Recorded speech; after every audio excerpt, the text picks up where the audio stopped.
I definitely had a reaction when I got back, but I feel like there was more of a reaction when the video came out, and then, like, when people saw that, I think there was more of an understanding of what I actually did, and originally, like, the first 2 months, it was, like, 2,000 people had seen it, and then I did an article for the Daily Mail, which, kind of got the ball rolling, and, like, off the back of that, I had, like, 200,000 views.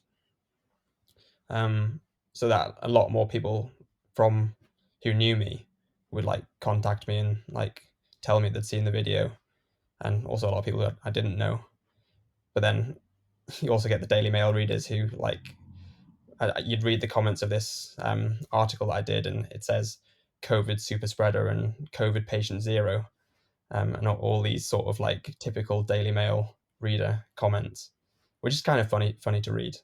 But it's also like the biggest one of the biggest readerships of any like online newspaper. So it's just good to get a positive cycling story in the Daily Mail.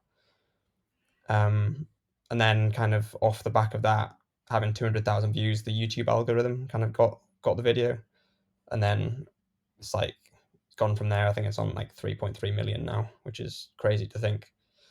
Like, imagine all of those people in like a football stadium, like watching a video that you did that you weren't expecting. You're expecting to be like 2 to 3 thousand people see it. It's I pretty mean, crazy. it's like 50 football stadiums or something Yeah. ridiculous in terms of capacity. Did that surprise you? And have you like what's your reaction been as it's blown up? Have you had people reaching out and Oh, asking for inspiration or tips and things? yeah. I get them all the time. I get people still messaging me now, saying they've seen the video and wanting to do something similar.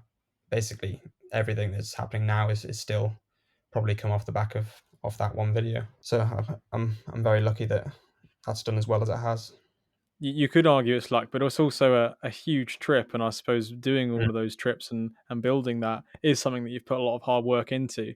And so it's nice to be, it's not something you'd anticipated or expected, but it's nice to be mm, rewarded for doing something like that, and not like in a personally gratifying way, but also in a way of just giving back, right? Because yeah. you're there now, your video's up there to have a positive view, as you said, in the mainstream media, which all too often can have a really negative view of cyclists, especially in the UK. But also then be an inspiration for those to get Mm, into it and for the cyclists. And obviously that's as a casual to intermediate guy who's done a bit of bike racing and a bit of bikepacking trips. It's mhm, so cool to see someone documenting it in such an honest way and such a raw way. Like there's no videography, there's no like huge like thousands and thousands of pound camera like filming it. It's just like you're talking to a camera, documenting your yeah. experiences, and I think there's a certain level of like relatability in that as well. Mm. Well, that Um, video has changed my trajectory of what I'm like doing in life, and the career I've gone down. If that video hadn't taken off, I'd still be working towards finishing my qualification as a civil engineer, and going down that path, which would still be a very worthwhile career. But I've completely moved towards something I really enjoy, and something I have a massive passion in.